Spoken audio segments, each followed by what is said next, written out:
Hello, my name is the Reverend Dr. Chloe Breyer. I'm Executive Director at the Interfaith Center of New York.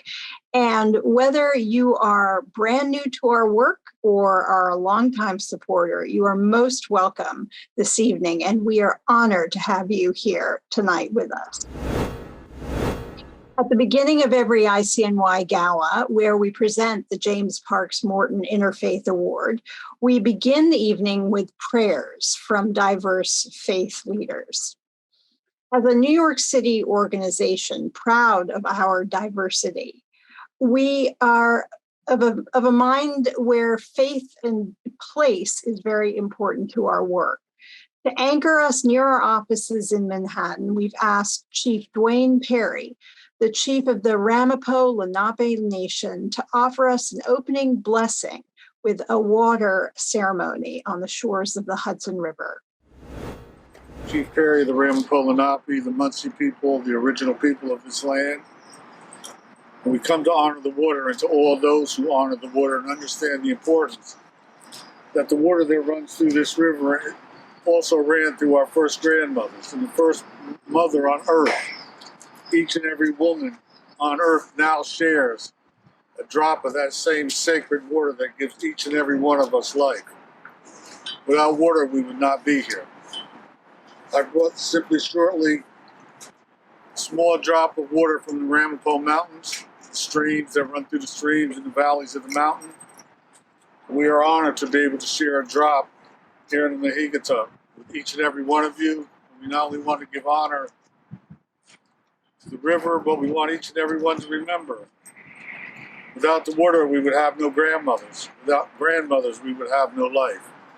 So with that, I honor you. You my teach all my relations.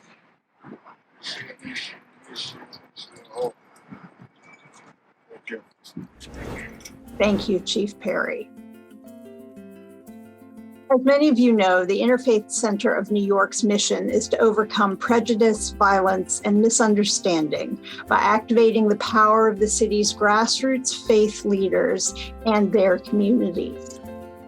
One of the ways we do this is through organizing and educating faith leaders, civic leaders, social workers, lawyers, NYPD members, and anyone and everyone who can play a role making New York City a safer, more inclusive, and more civically diverse and engaged place.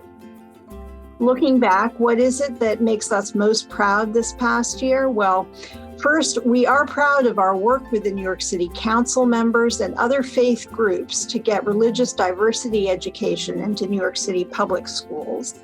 We're proud of our work with New York Law School, bringing legal education into houses of worship in need of immigrants' rights and housing advice.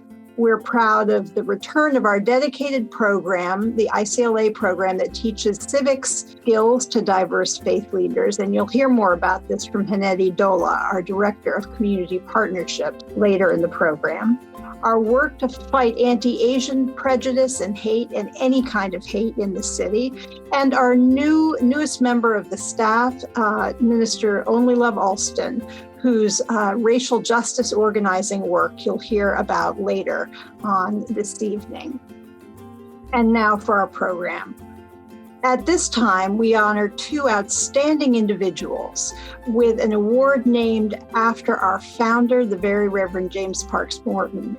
This award recognizes those who exemplify the shared values of the world's great religious traditions, values such as understanding, peace, and of respect. Before I introduce our awardees, however, I would like to take a moment to thank the sponsors of this year's gala. In particular, I wish to thank board member Barbara Slifka and the Joseph Sylvia Slifka Foundations, as well as our funders who help our work happen year in and year out, Trinity Church Wall Street and Brother Robert Sterling Clark Foundation, as well as so many of you.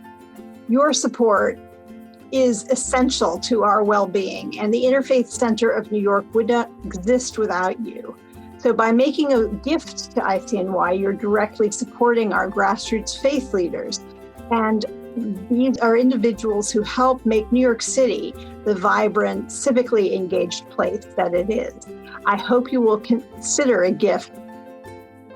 Well, it is my profound pleasure to introduce our first honoree, Dr. Diana Eck, founder of the Pluralism Project. Professor Eck grew up in Bozeman, Montana. She has taught comparative religion and Indian studies at Harvard University since 1976. And with her partner, Dorothy Austin, served for many years as co-faculty dean of Lowell House. Professor Eck is a leading scholar of Hinduism, working to reveal the depth and complexity of India's religious heritage for both academic and popular audiences. Her path-breaking works on Indian religion include Benares, City of Light, and Darshan, Seeing the Divine Image in India. In 1991, Professor Eck founded the Pluralism Project, a multi-decade effort to map the vibrant religious diversity of the United States in the wake of the 1965 immigration reform that opened our doors to new Americans from every corner of the globe and every faith tradition. Professor Eck's work at the Pluralism Project has contributed in turn to her scholarship on religious diversity, leading to the publication of A New Religious America, How a Christian Country Has Become the World's Most Religiously Diverse Nation. In 1996, Professor Eck was appointed to a State Department Advisory Committee on Religious Freedom Abroad. In 1998, she received the National Humanities Medal from President Clinton. From 2005 to 2006, she served as president of the American Academy of Religion, and she currently serves as chair of the Interfaith Relations Commission of the National Council of Churches. ICNY's own understanding of religious diversity, the understanding we share with civic leaders, social workers, teachers, NYPD officers, and others, has been profoundly shaped by Professor Eck's work. We are here today to say thank you, Diana, and to present you with this overdue award.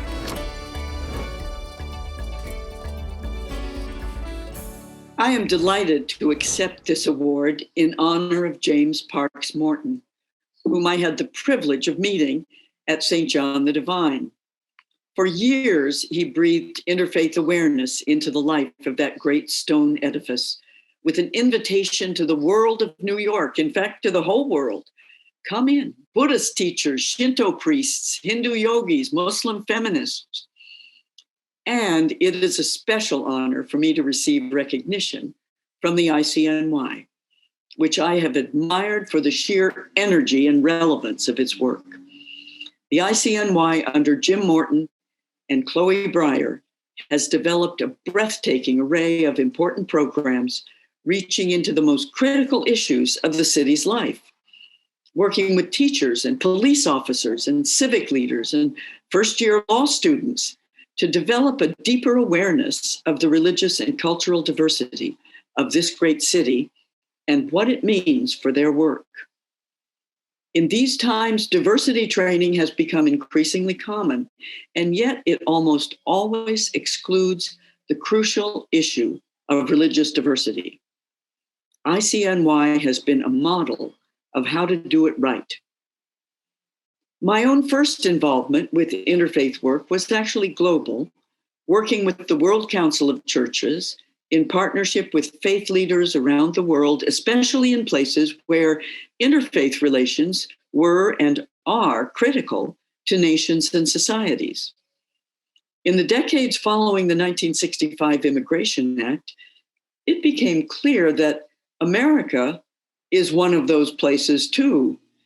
And I worked for some time with the National Council of Churches here as the question of building relationships with neighbors of other faiths was increasingly urgent.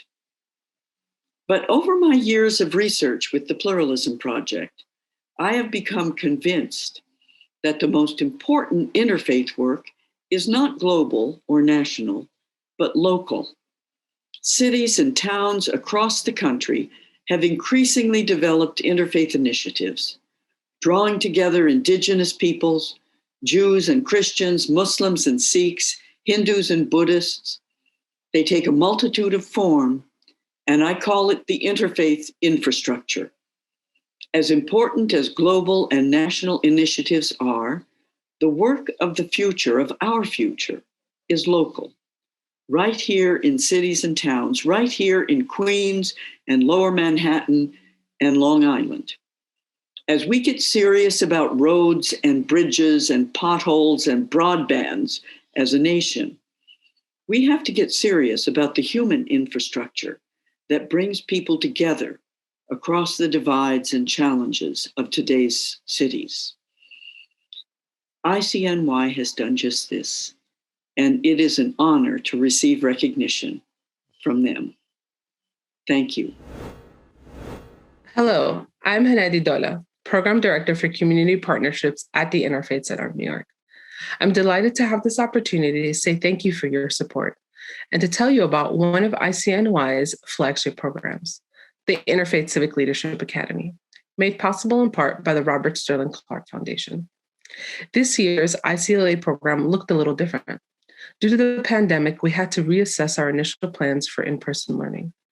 Our solution was to go virtual and to spread out the program to make it more manageable for the fellows as they navigated an especially difficult year.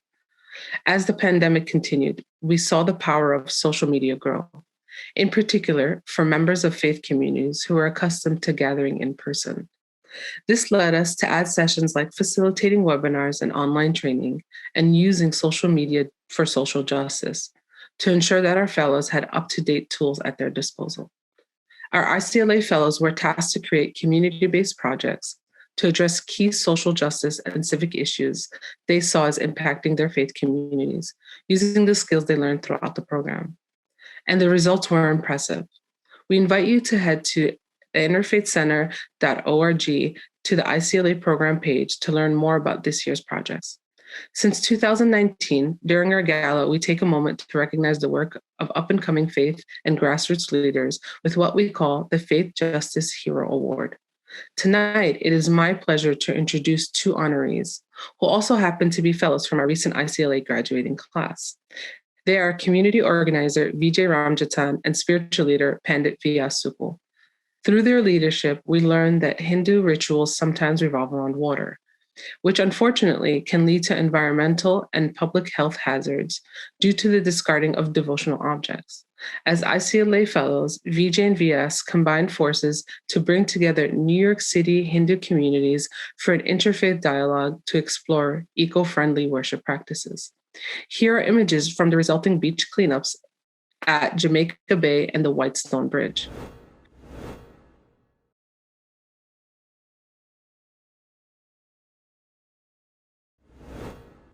Namaste and Sitaram. My name is Pandit Vyaas Sukul, and I'm humbled and honored to accept the Faith Hero Award from the Interfaith Center of New York, alongside my dear brother, Vijah Ramjattan. We are so humbled to accept this award because through this program, the ICLA program, we were able to execute and also collaborate with so many different people from both the Bronx and Queens communities to allow the project of the cleanup at the beaches to become a reality. This place that we are living in, or the earth that we serve, is very, very important. In Hinduism, we call the earth Mother Earth or Dharti Mata. We were able to clean up the beaches and also educate the Hindu members of all sections on how they could responsibly discard and dispose of the items used in rituals. Through this program, we were coached and allowed to execute this beautiful project with no problems. I look forward to working with this program again in this team, and I hope and pray that we all can keep Mother Earth very clean. Thank you so much. Namaste. Namaste, Wanakam. My name is Vijah Ramjattan, President and founder of the United Madrasi Association. It is a great honor, together with my brother Pandit Vyaas Sukul, to receive this Faith Hero Award from the Interfaith Center of New York. I am deeply grateful to all the members of the ICNY for their knowledge, their compassion, and their activism. And thanks for giving us a platform to advocate and to do our work. You know, my dear friends, there are many things that separate us, but the one thing we all have in common is that we all live on planet Earth. It's all of our home. We have to take care of it. Pandit Vyaas Sukul and myself, we did our part by cleaning the waterways and leading the way to show how we can have a sustainable environment. Now it's your turn. Join with us in the future to keep this earth happy. Prem se bolo dharti, Mata Ki Jai. Congratulations, Vijah and Vyaas. To support the work of similar faith justice heroes and the Interfaith Center of New York, please consider a gift at www.interfaithcenter.org/donate. Thank you. Good evening, everyone. I am making this presentation because of three letters, F-O-B. Not fear of Briar, but because I'm a fan of Briar. It is said that young people want just three things from adults. They want a hand to hold, they want a shoulder upon which to lean, but above all, an example from which to learn. We are privileged to have someone like Grace Meng, Congresswoman, who excels in all of those areas. She represents one of the most diverse districts in all of New York. When you speak to her constituents, they will tell you that she is there for all people, regardless of background or belief. My father taught me years ago, when you are in the doctor's office and you look at all of those impressive diplomas, try to get a hold of the report card, which will indicate how the doctor did in the various subjects related to the area of expertise. When you look at Grace Meng's report card, she is all A's, a great student, one who's there as a parent, as a leader, as a convener. I would call her a communitarian, there for an entire community. It's a great honor for me to present the one and the many Congresswoman Grace Meng. Good evening. I'm Congresswoman Grace Meng from Queens, New York, and I'm deeply honored to receive the Interfaith Center of New York's prestigious James Parks Morton Interfaith Award. Thank you to Reverend Briar, the Board of Directors, and staff at the Center for this phenomenal recognition. I'm deeply touched to have been selected. And this award isn't about me. It's about building a more peaceful, just, and equitable world for all, including the Asian American community. For more than a year, the API community has been fighting two viruses, the COVID-19 pandemic and anti-Asian hate. We've witnessed unspeakable acts of violence against those of Asian descent, here in New York and across the country. Asian Americans have been beaten, slashed, spat on, and even killed. It breaks my heart to see such hateful incidents. They are unconscionable and sickening. To help combat this problem, I introduced my COVID-19 Hate Crimes Act with Senator Hounon. And with overwhelming and bipartisan support, the bill was swiftly passed by Congress and signed into law by President Biden.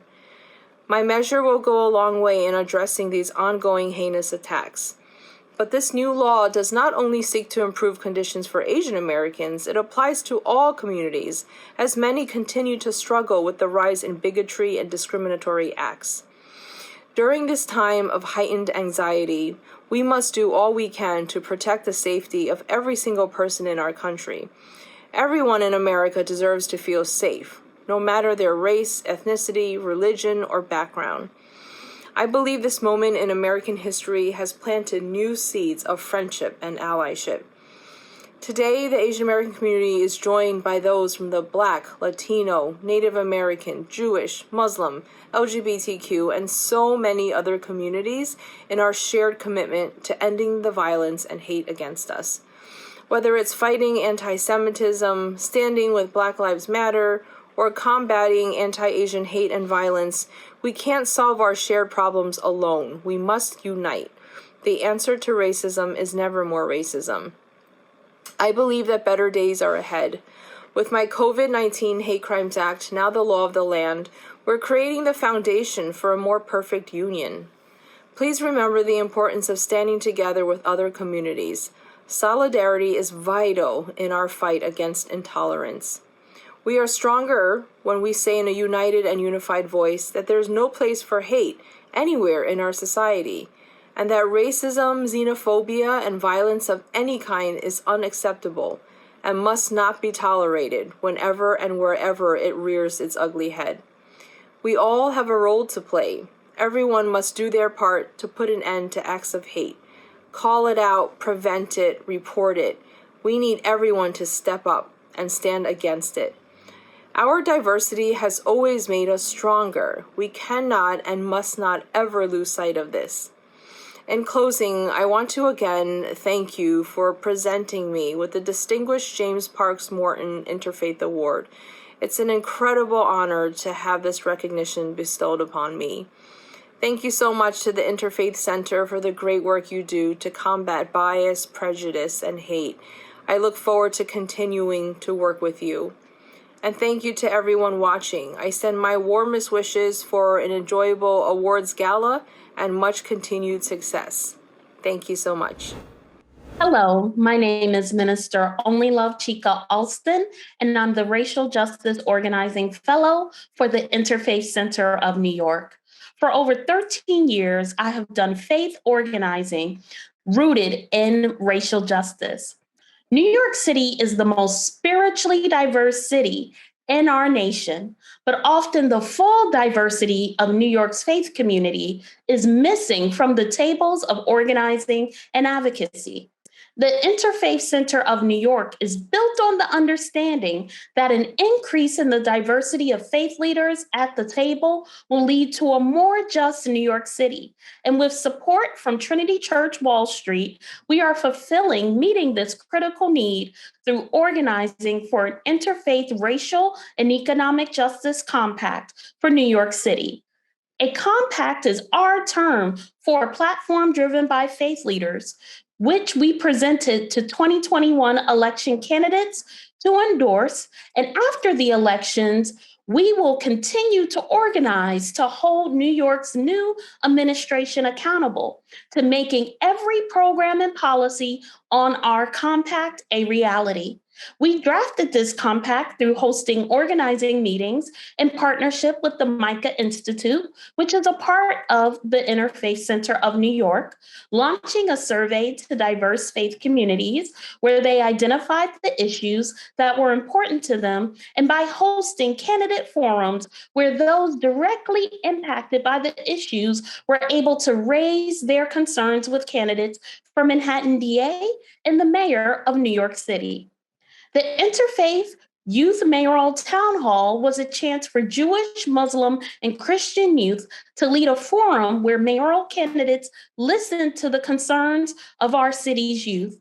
We also planned and hosted the Mayoral Candidates Forum, Face to Faith, mayoral candidates reimagining a diverse New York City, but we plan to do so much more. Thank you for your support. But please continue to join us in our racial justice work by giving gifts of support and by reaching out to me to learn more. Blessings. Hello, I'm Janelle Mayer, the Director of Development at the Interfaith Center of New York, and I'm joined now by my colleagues, my fellow staff members, to say thank you. Thank you so much for being with us and for tuning in. We hope you'll take a moment to visit us online to consider a gift. You can head to www.interfaithcenter.org/donate or simply interfaithcenter.org. We do have a monthly sustainer circle, and that's for those who join us with a monthly gift of anywhere from $10 to $300 a month. We hope you'll consider joining that circle. And if you are a faith leader watching, whether you have worked alongside the Interfaith Center since 1997 or tonight or today is your very first time tuning in, we have created a new giving circle for faith justice heroes just like you. We request a monthly commitment of $5. You can expect online, possibly even in-person events coming up and ways to engage with your fellow faith leaders across New York who are also working with the Interfaith Center. So please join us online. We'd love to have your support. And also please save the date for next year, June 20th, 2022. That will be our gala, and we will be celebrating our 25th year as a nonprofit organization. And fingers crossed we get to do so in person with all of you. Thank you again. Hello, I'm Father Michael Lynch, a member of the Board of Directors of the Interfaith Center of New York. I'm so pleased to have this opportunity to say thank you. Thank you in particular to our honorees, to all those who made this online event possible, and to you for taking the time to join us. The Interfaith Center of New York is about to enter its 25th anniversary year, and we would love to have your support. I hope you will consider a gift at this time. Your support will help us continue to overcome prejudice, violence, and misunderstanding by activating the power of New York City's grassroots religious and civic leaders and their communities.